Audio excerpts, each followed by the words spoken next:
예, 3부로 넘어가겠습니다. 이승만 대통령의 생애와 업적을 시대적 배경과 연관해서 진행하는 대담, 이승만 대통령의 대담, 시간을 달리는 지도자, 이 책이죠. 시간을 달리는 지도자.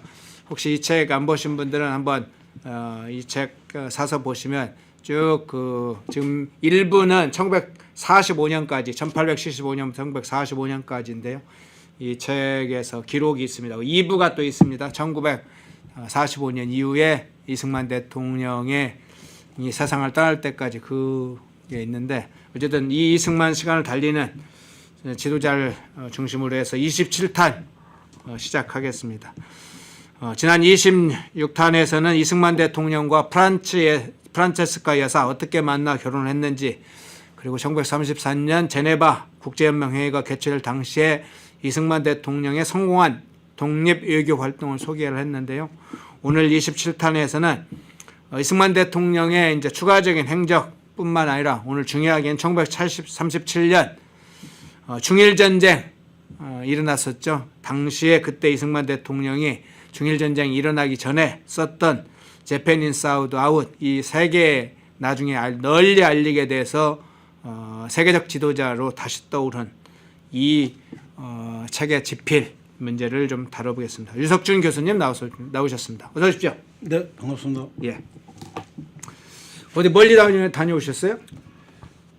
오랜만에 가족들하고 여행을 좀 다니셨어요? 네. 즐거운 시간 보내셨습니까? 네. 예.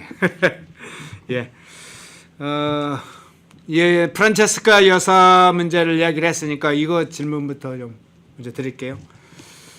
프란체스카 여사와 결혼한 이승만 대통령 하와이로 이제 돌아왔잖아요. 네. 예, 하와이 돌아와서 초반부터 어떤 활동에 주로 주력을 했나요? 이제 그때 맥락을 좀 다시 기억을 더듬어서 정리를 해보면은 네. 이제 이승만 대통령이 탄핵을 당해서 예. 상해 임시정부로부터 탄핵을 당해서 굉장히 어려운 시기를 겪다가 34년 1월인가요?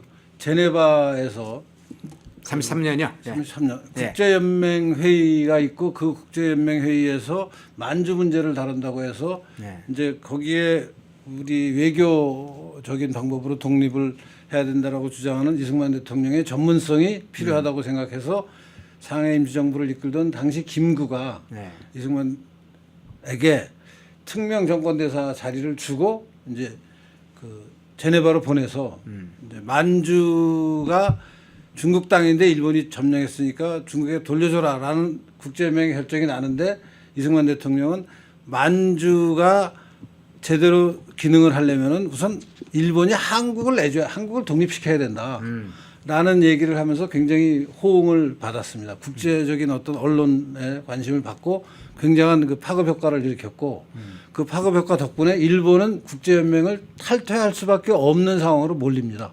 왜냐하면 만주 점령한 것을 국제사회가 니네 잘못한 거다라고 얘기하고 거기에 이승만이 이제 논리를 보탰더니 네. 일본이 이제 스스로 탈퇴를 하고 이제 전쟁으로 가는 거죠. 37년에 중일 전쟁이 벌어지는데 이제 만주를 국제사회가 점령하지 말라 그러는데 이제 강점하고 있는 거 아니에요? 그러니까 이제 강점한 만주에서 이제 중국까지 먹겠다고 이제 일본이 팽창하고 있는데 그 과정에 이승만 대통령이 이제 역할을 했고 그러고 나서 프란체스카를 만나서 이제 동부에 가서 쭉 한 바퀴 돌고 이제 하와이로 돌아온 게 35년인가 그렇습니다. 네. 그래서 35년 그때부터 와서 이제 하와이에서는 그러면 이제 어떤 활동에 주력을 했어요?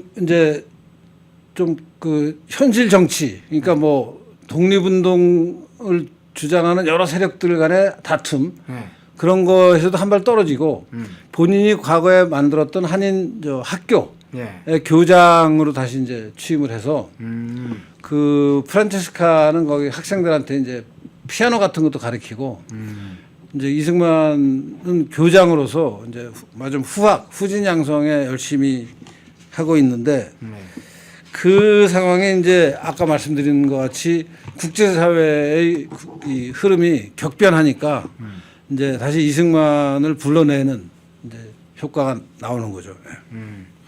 그러니까 이제 교육 활동도 그렇고 교계 활동은 안 했습니까? 그리고 이제 그때 이제 그래서 이승만 대통령이 본인이 이제 하와이에서 그 대통령이 되기 전부터 하와이에 오랫동안 있으면서 했던 게 학교를 세우고 네. 교회를 세우고 또 신문 잡지 이런 걸 많이 했었는데 그래서 이제 학교의 교장으로 취임을 한 다음에 본인이 세운 교회가 있어요. 네. 한인 독립교회라는 그 코리안 크리스천 처치라는 한인 기독교예요. 한인 기독교회 예. 코리안 크리스천 처치. 그게 하와이 호놀룰루 시내 한복판에 있습니다. 자리도 굉장히 좋은 데 있고 그런데 그 교회의 건물을 중건하는 새로 짓는 이제 노력을 해서 그 상당히 열심히 활동을 해서 엄청난 사실 여러분들이 하와이 여행을 하시면 다른데 어디를 가는 것보다도 이 교회를 한번 꼭 가보셔야 됩니다. 하와이 시내 한복판에 우리나라 광화문하고 똑같이 생긴 교회가 있어요. 거기에 한국교회라고 딱 붙어 있고 이승만이 세운 교회라는 걸 이제 누가 봐도 알 수 있는 그런 교회가 있는데 그것이 마치 우리가 상해에 가면 상해 임시정부 유적지를 꼭 찾아가잖아요. 우리가. 네. 하와이에 가는 우리나라 사람들은 이 교회에 꼭 가봐야 됩니다. 거기 가서 그 교회 모습을 보면은 이 하와이에 사는 교민들이 정말 십시일반으로 돈을 모아서 이렇게 엄청난 건물을 남겨놨구나. 이게 30년대 중반에 지어진 거예요. 한인 독립교회를 처음 만들고 나서 20년 만에 중건을 해서 이승만 대통령이 요때 그러니까 결혼하고 돌아와서 미국인들 중에 돈 많은 사람들을 이사로 모시고 하면서 엄청난 건물을 져서 사진을 한번 보시면은 예, 사진 한번 좀 볼까요? 자, 예, 저 사진부터 저게 이제 옛날에 그 세우자마자 얼마 안 돼서 저 교회 건물에 도움을 준 대한 부인 구제라는 단체가 있습니다. 저기 김한란 박사 같은 분들이 이제 회장을 한 단체인데 독립운동할 때 여자들이 역할하던 단체예요. 그 단체가 교회를 세우고 그 교회 앞에서 기념사진을 찍은 겁니다. 그렇군요. 또 다른 사진 한번 볼까요? 예, 다른 사진. 예. 네, 저거는 이제 제가 직접 가서 찍은 사진인데 그렇군요. 저게 제가 2015년인가 연대 이승만 연구원 원장을 할 때 하와이 교민들이 이제 이승만 대통령 탄신 그때가 뭐 한 주년이 모르겠는데 2015년이니까 탄신 60주년인가 그때에 이제 그 행사를 하면서 저 교회에서 했습니다. 그래서 저 교회를 제가 가서 보고 너무 저는 충격받았습니다. 이 한옥 광화문 모습 그대로 저 교회 건물이 저렇게 서 있는 게 그리고 보존도 참 잘 돼 있고 해서 굉장히 기분이 좋았는데 저 교회의 지도부가 요새는 그 반 이승만 계열이 들어가서 이승만 대통령의 업적을 깔아뭉개는 작업을 해서 저 건물 저 광화문 교회 뒤쪽으로 가면은 우남관이라는 이승만 대통령의 기념관이 예. 민간에서 세운 교회에서 세운 자체적인 그 기념관이 있었어요. 근데 과거에 제가 거기를 몇 번 가봤는데 뭐 화려하진 않지만 그리고 굉장히 뭐 전시가 막 충분하진 않지만 그래도 아쉬운 대로 이승만 대통령이 하와이에서 어떤 일을 했는지를 나름 이렇게 잘 정리해 놓은 사진과 자료들이 있었는데 그때 최근에 갔더니 저 교회의 지도부가 저 운암관을 이승만 대통령 기념관을 폐쇄하고 그 굉장히 맞아요. 이승만 대통령의 하와이에서의 역할, 독립운동가로서의 역할을 폄훼하는 맞아요. 요새 그 좌파들 무슨 이승만 그래가지고 무슨 이승만은 독재자다 이런 식의 평가를 하는 그런 계열의 사람들이 교회의 지도부가 돼서 그렇군요. 이승만 대통령의 업적을 기리는 걸 방해하고 있더라고요. 오히려 그냥 이승만 대통령의 여러 가지 역사적 보존 작업이 아니라 역사적 훼손 작업을 하고 있군요. 그렇습니다. 그걸 뭐 사람들이 못 보게 폐쇄해버리고 가려버리고 예컨대 저 교회에 이승만 대통령 추정하는 분들이 하와이 주정부에 대해서 이승만의 날을 기념하자. 그래서 이승만의 날을 만들기도 했어요. 그래서 주의회가 승인도 하고 했는데 그것을 다시 또 탄원서를 내가지고 이승만의 날이라는 거 없애야 된다. 그래서 하와이 총영사가 해야 될 일은 저 하와이에 있는 교민들의 뜻을 모아서 우리나라의 건국 대통령의 그 모습을 재현하는 저 기념관과 활동이 좀 활성화될 수 있도록 그 주 지사 주정부 그다음에 주의회를 상대로 좀 뭐 저건 큰 로비도 아니고 있는 대로만 얘기하면 되는 거거든요. 그런 것들을 좀 제대로 해야 되는데 제가 저기 갔을 때 보니까 이 지점이 이 공간이 어떤 역할을 한 것이다라는 국가 표지석이 아예 없었어요. 그렇군요. 그러니까 예컨대 여러분 지금 상해 임시정부 가면은 거기 뭐 건물 자체는 그렇게 좋지 않지만 나름대로 그 상해 임시정부가 있던 건물 앞에 가면은 뭐 거기에 우리나라 정부가 세운 표지석이 있습니다. 그래서 안내하는 이제 문구도 들어가 있고 뭐 관련된 사진도 좀 붙어 있고 한데 그런 게 아예 없는 모습을 보고 너무 황당하더라고요. 그래서 하와이 총영사 하시는 분들, 외교 하시는 분들이 저 문제에 좀 관심을 갖고 요새는 그래서 뭐 허름한 표지석이 하나 서 있는 걸로 제가 전해 들었습니다. 그게 뭐 화려한 제대로 된 건 아직 안 되지만 그래도 하여튼 아쉬운 대로 뭐가 하나 생겼다고 제가 듣고 있습니다. 예, 사진 한 장 또 볼까요? 예, 다른 사진 한 장. 예, 예. 저 사진은 저 사진은 이제 저 건물 바로 뒤쪽으로 가면은 네. 이제 저 뒤에 있는 작은 집이 운암관입니다. 와. 집이 이렇게 저걸 폐쇄했다는 거죠? 기역자로 돼 있잖아요. 예.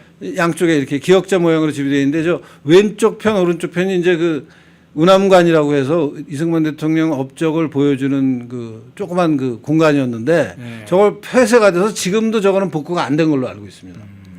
그렇군요. 저 동상이 1985년인가 이승만 대통령을 추정하는 하와이 교민들하고 또 국내에 있는 인사들이 힘을 합쳐서 세운 건데 저 동상은 지금도 잘 서 있고 뭐 청소도 그 관련자들이 이승만 대통령을 아끼는 분들이 일주일에 한 번씩 청소도 하고 하면서 보존이 잘 돼 있습니다. 그래서 저기 가면은 뭐 꽃다발도 좀 놓여 있고 해서 기분이 좀 괜찮은데 그 바로 뒤에 있는 그 기념관이 재기능을 좀 했으면 좋겠고 저렇게 초라한 기념관이 아니고 좀 교회하고 협상을 해서 본국에서 제대로 된 기념관을 하나 만들어야 되지 않을까 합니다. 저 근처에다. 네. 좀 서글퍼진 소식을 좀 듣게 되네요. 예, 우리 정부가 사실은 이제 외교 담당자들이 있으니까 정말 대한민국 외교관이라고 한다면 우리 역사의 뿌리, 특히 대한민국 건국의 뿌리를 저렇게 방치해 놓고는 대한민국을 대표하는 외교관이라고 할 수 있나요? 그렇습니다. 예, 그런 점에서 저런 현장을 가서 살피고 제대로 복원되고 최소한 복원이라도 되고 또 교포들이나 해외에서 오면 우리 많은 사람들이 저기를 방문할 수 있도록 하는 게 외교관의 역할이지 않을까 생각도 해보게 됩니다.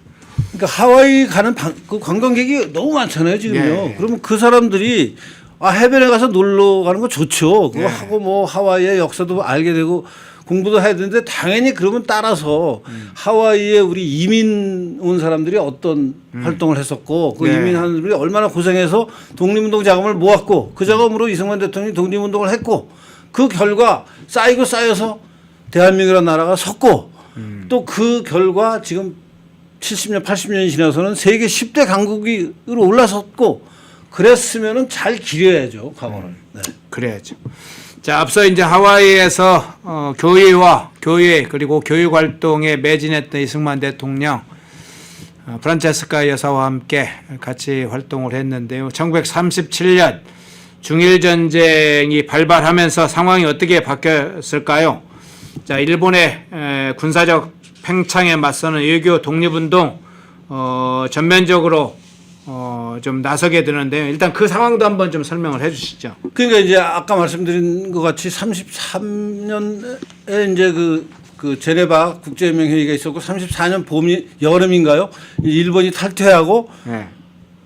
중일 전쟁이 그러니까 이제 만주국을 일본이 이제 괴뢰국을 세웠는데 그 괴뢰국 세운 국가를 이제 니네가 점령하고 있는 거 잘못한 거다라고 국제사회 여론이 생기니까 일본이 탈퇴하고 네. 일본은 이제 자체적으로 막 그 힘을 길러서 이제 2차 대전 우리가 태평양 전쟁이라고 부르는 전쟁을 향해서 막 가는 거죠. 그러니까 말하자면 만주를 점령하는 것으로 우리 그치지 않겠다. 동양을 석권하고 태평양을 우리 제패하겠다라는 일본의 그 일종의 군국주의 야심이 이제 팽창하는 과정이고 그렇게 되면서 중일 전쟁을 37년에 벌립니다. 그러니까 중국 본토를 침략하는 전쟁을 일본이 벌리게 되고 그 전쟁이 벌어지니까 이게 심상치 않다. 중일 전쟁이 중국으로만 끝나는 게 아니고 결국은 미국하고 일본이 전쟁하는 걸로 갈 거다라는 게 이승만 머릿속에 깊이 박혀 있는 거예요. 네. 이미. 그리고 이제 실제 유럽에서는 독일이 폴란드를 침공하는 게 39년인가 그런데 그 이제 나치가 집권해서 그 온갖 이제 좀 전조 형상이 벌어지고 있으니까 이 유럽에서의 나치, 이태리, 일본 이 나라들이 지금 뭔가 엄청난 일을 벌이고 있고 결국 이게 미국하고 전쟁을 하게 된다라는 게 이승만 머릿속에 딱 이제 잡히니까 이거 가만히 있으면 안 되겠다고 하는 생각을 하는 차에 교민들이 하와이 교민들이 이제 지금 드디어 국제 정세가 요동을 치고 있으니까 당신 같은 사람이 하와이에 지금 파묻혀 있을 일이 아닙니다. 워싱턴으로 가십시오. 그리고 이제 교민들이 그런 얘기를 하고 이제 자금도 막 모아가지고 하니까 이승만이 처음에는 해야 되나 말아야 되나 하는 걸 사실은 속에서는 당연히 해야 된다고 생각하면서도 약간의 그 왜냐하면 몇 번의 그 국제사회에서의 그런 역할에서 나름 성과도 얻었지만 또 실패도 많이 했으니까 시련도 많이 겪었고요. 그러니까 이제 고민했겠네요. 네, 고민하다가 이제 가죠. 그래서 39년에 가서 미국 하와이 본토로 가서 하와이 국제정치 중심지에 들어가서 이승만이 한 일은 일본이 미국을 침략할 거다라고 예언하는 책을 씁니다. 재팬 인사이드 아웃. 일본의 속내를 벗긴다. 라는 이제 재팬 인사이드 아웃 쓰고 그 재팬 인사이드 아웃을 읽으면은 예, 저 지금 화면에 나오는 저 책인데요. 예, 재팬 인사이드 아웃. 예. 그리고 이제 그 밑에 지금 제가 사진에 보여준 게 저 하와이의 진주만 공격하는 이제 기사인데요. 네. 밑에 부분이 조금 위로 올라오게 할 수 있습니까? 저게 저 하와이의 호놀룰루 스타 블레틴이라는 잡지에 네, 이제 진주만이 단가본데. 예. 네, 진주만이 폭격당하는 그 사진을 넣고 이제 드디어 전쟁이 벌어졌다는데 여러분들 다 아시겠지만 저 재팬 인사이드 아웃은 41년 7월 달에 출판이 됩니다. 네. 그리고 41년 12월에 진주만 공격이 있죠. 그러니까 대략 6개월 사이에 이제 저 책이 나오고 실제 이승만 대통령이 저 책에서 얘기한 일본이 미국을 공격할 거다라는 얘기가 사실로 확인이 되는 게 6개월 만이에요. 근데 저 책이 처음 나왔을 때는 이승만 대통령이 이제 한 얘기를 미국에도 이제 그 당시나 지금이나 평화주의자들이 있잖아요. 뭐 일본이 그럴 리가 없다. 일본하고 우리는 지금 굉장히 미국하고는 사이가 좋은데 무슨 전쟁이냐 택도 없는 소리다라는 얘기하는 사람들이 많은데 이승만 대통령이 그 일상 그 통상적인 시각에 반하는 책을 썼고 반하는 책의 내용이 나왔는데 이제 그러니까 깎아내리는 거죠 이승만 대통령에 대해서 그러다가 전쟁이 6개월 만에 전쟁이 벌어지니까 이제 책이 예언을 한 거나 마찬가지잖아요. 그 뭐 난리가 나죠. 그래서 이제 저 책이 날개도 친 듯이 팔리고 이승만 대통령의 말하자면 국제 정치 전문가적 위상이 상종가를 치고 그 저 책이 진짜 중요한 얘기를 한다는 걸 미리 알아본 사람이만 했어요. 네. 여러분 다 아시는 펄벅이라는 그 대지레라는 소설을 쓴 여사, 네네. 펄벅 여사. 그 여자가 그분이 저 책이 나온 지 한 달 만에 아시아 매거진이라는 잡지에다가 저 책에 대한 서평을 씁니다. 이 책이 얘기하는 게 나는 믿고 싶지 않다. 정말 사실이 아니기를 나는 바라지만 사실이다. 어쩔 수 없는 사실. 도저히 이거는 내가 외면할 수 없는 사실을 얘기하고 있기 때문에 이거 꼭 읽어야 된다라는 서평을 씁니다. 그러니까 이제 알아본 거죠. 펄벅이 이승만의 진가를 알아보고 쓴 거고 그 이승만과 펄벅의 얘기가 딱 6개월 만에 진주만에서 확인이 되니까 이승만의 주가, 이승만에 대한 평가가 상종가를 치고 일종의 예언자 평가를 받아요. 미국이 일본의 공격을 받을 거라는 얘기를 내놓고 하는 사람이 거의 없었거든요. 미국 안에서도 없었고. 근데 이승만 대통령이 저 얘기를 어떻게 하게 됐냐를 본인이 자기가 그런 예측을 어떻게 하게 됐냐를 본인이 밝힌 글이 하나 있어요. 네.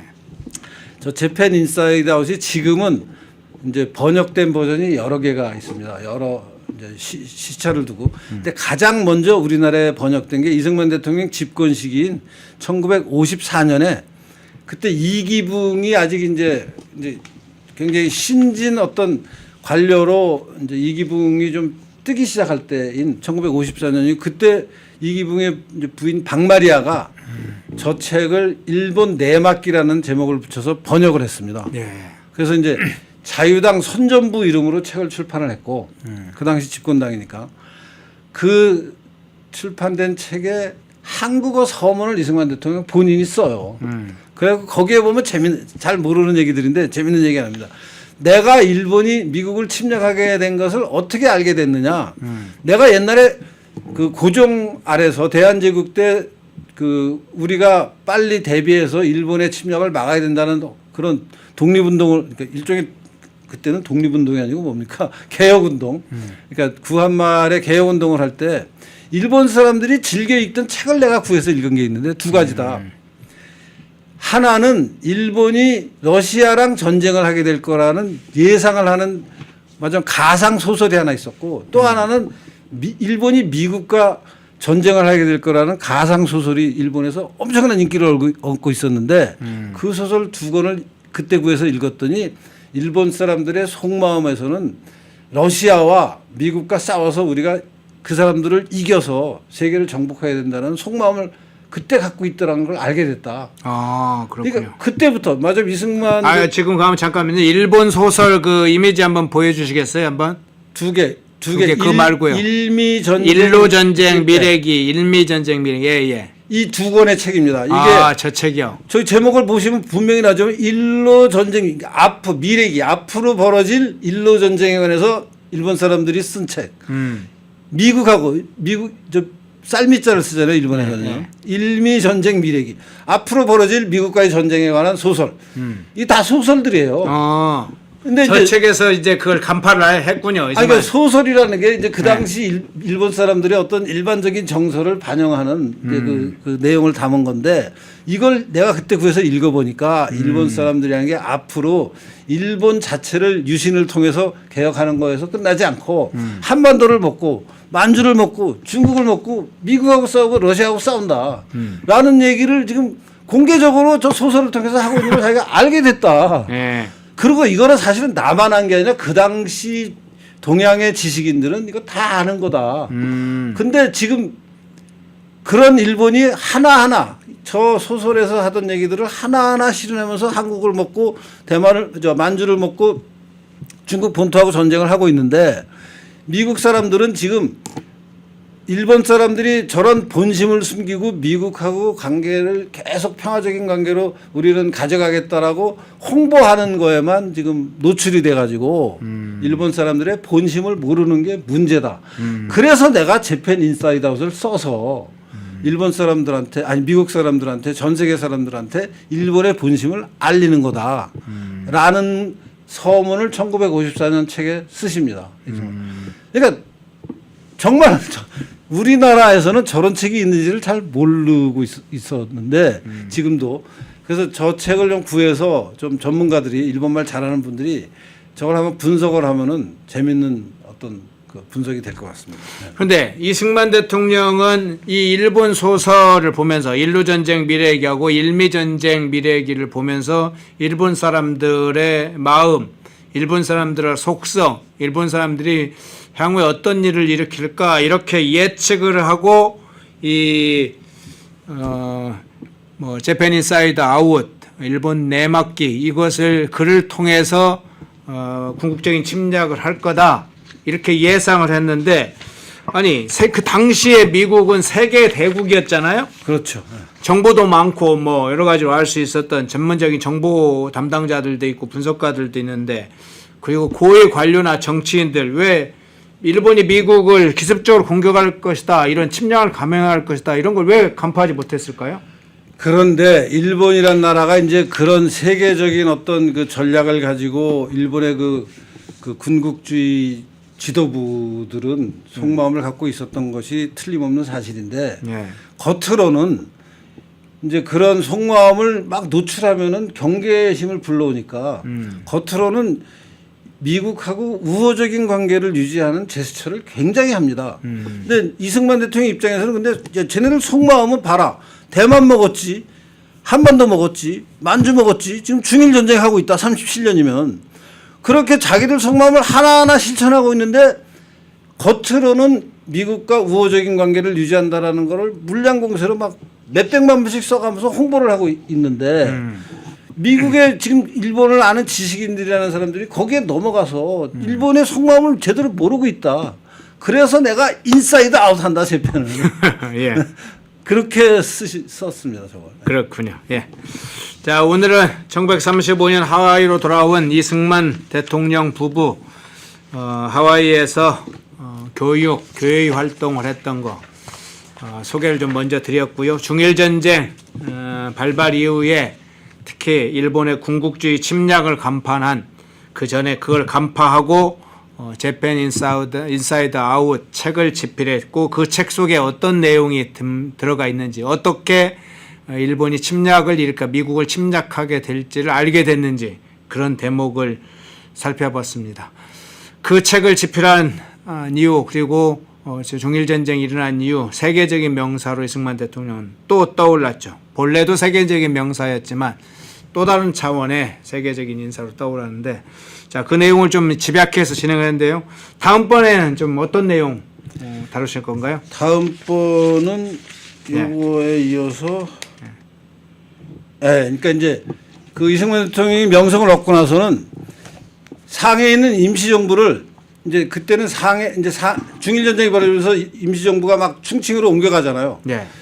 그 김구가 이제 임시정부의 수반이 돼서 그 김원봉하고 막 엄청 그 임시정부의 어떤 주도권을 놓고 다툽니다. 네. 그래서 김원봉이 이제 임시정부의 주도권을 가졌을 때는 이승만을 자르고 이제 김구가 그 주도권을 놓고 있을 때는 이승만을 좀 중용하는데 그때 김구는 그 우리가 소위 부르는 의열투쟁이라고 해서 그 이제 폭탄 터뜨려서 그 일본의 요인들을 암살하는 이제 그런 활동에 전념하고 있을 때라 그리고 그 문제에 관해서는 요새 그 정한기 박사가 테러리스트 김구라는 책을 쓰면서 김구의 실체가 어떤지 이제 굉장히 좀 정확하게 얘기를 하고 있는데 그런 문제들하고 얽히고 설켜서 이승만 대통령은 아무튼 임시정부를 미국이 인정해야 된다라는 이제 방향으로 굉장히 그 독립운동을 세게 합니다. 그리고 이승만 대통령이 저 일본의 어떤 홍보 전략에 미국이 속는 문제하고 관련해서 되게 재미있는 에피소드가 하나 있는데요. 네.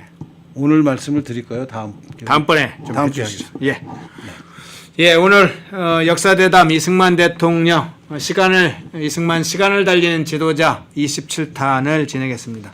유석춘 교수님이었습니다. 고맙습니다. 네, 고맙습니다. 인터넷 검색창에 펜앤마켓을 검색해 주세요. 펜앤마켓은 펜앤드마이크 구독자분들을 위한 종합 쇼핑몰로 좋은 상품으로 온라인 최저가를 목표로 하는 마켓입니다. 많은 관심과 사랑 부탁드립니다.